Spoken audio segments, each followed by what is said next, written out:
प्रेमेक्स horror stories पाहण्यासाठी आमच्या चॅनलला सबस्क्राईब करायचे विसरू नका.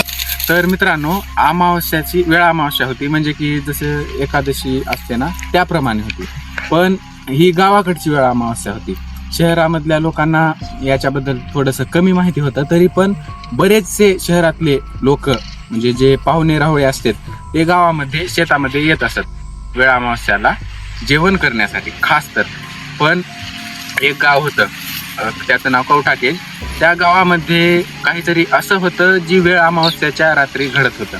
पण सर्वसामान्य व्यक्तीला ते कोणी सांगत नव्हतं, कारण की जे बुजुर्ग होते त्यांना ते माहिती होतं आपल्या गावाकडचे. पण आम्ही जर विचारायला गेलं की ते आम्हाला तुमच्या गरजेची गोष्ट नाही आहे असं म्हणून ते नेहमी प्रयत्न करायचे की टाळण्याचा.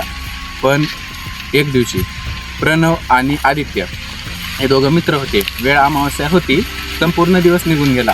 याच्या शेतात जा त्याच्या शेतात जा असं करू त्यांनी प्रत्येकाच्या शेतामध्ये जाऊन थोडं थोडं जेवण केलं आणि दिवस मावळला. त्या दोघाला आता पोट दुखत होतं, कारण त्यांनी खूप खाल्लं होतं. आणि ते झाल्यानंतर रात्रीचे उशिरापर्यंत ते बाहेरच होते घराच्या. मग एकाच्या डोक्यामध्ये आलं, अरे आपले बुजुर्ग म्हणतात, म्हातारे आजी वगैरे म्हणतात की त्या नदीपाशी वेळ अमावस्याच्या रात्री कोणी जात नाही, पण आपण तिथे जाऊन बघूया का, असं प्रणवने आदित्याला सांगितलं. मग आदित्य म्हणाला हो.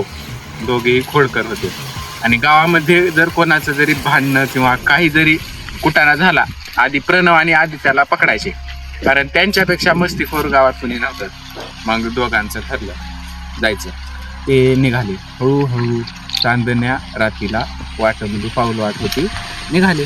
मग ते जेव्हा जात होते त्यांना एकदम थंडी वाजत होती, म्हणजे असं काकडत होते ते. आणि गेले पुलाच्या जवळ. त्यांनी मशाल घेतली होती. म्हणजे ही गोष्ट खूप जुनी आहे, जुनी म्हणजे 1900 मधली आहे, 1995-96 मधली आहे.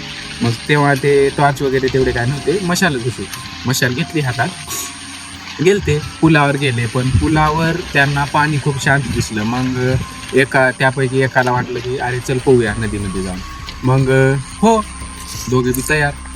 त्यांनी मशाल एका कोपऱ्यात अडकावली आणि मध्ये उडी मारण्यासाठी एकाने कपडे काढले, प्रणवने कपडे काढले, आदित्य काढत होता. पण त्याच वेळी त्या नदीच्या पाण्यामध्ये एक भवरा जसा फिरतो ना समुद्रामध्ये, त्याप्रमाणे भवरा असं जागृत झाला.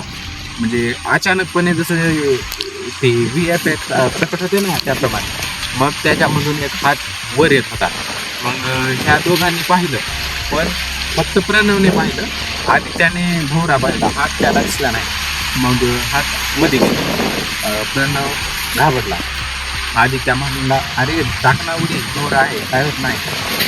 ते नको बा, तू नाही का पाहिलं ते, असं म्हटलं त्याने. नाही काय होतं, त्याने म्हटलं तू हात होतं. हा म्हणाला तू दारू पिऊन आला काय, तसं तर नशा करत नाही, तरी पण ह्या टायमाला हा नदीतून हात कुठं वर येत असतो का. मग ते झाल्यानंतर नको आपण पोवायचं, कॅन्सल करू असं त्याने म्हटलं. तर ठीक आहे, हो कॅन्सल तर कॅन्सल. मग पुलावर गेले ते. पुलावर गेल्याच्या नंतर प्रणवच्या मागून एक आकृती होती, जी की मशालच्या मागे जी सावली होती ना स्वतःची, ती सावली हालत होती, पण प्रणव जाग्यावर उभा होता. हे आदित्याने पाहिलं. तो काही म्हणायच्या आधी प्रणव मागे वळून सांगणं त्याला, म्हणजे त्या टायमाला अशक्य होतं. त्याने म्हटलं की आदित्य मागे वळून फिरू नकोस. आणि त्याने तोपर्यंत उशीर झाला होता. त्याच्या मागे त्याच्याच आवाजामध्ये आदित्य असं म्हणून कोणीतरी हाक मारली.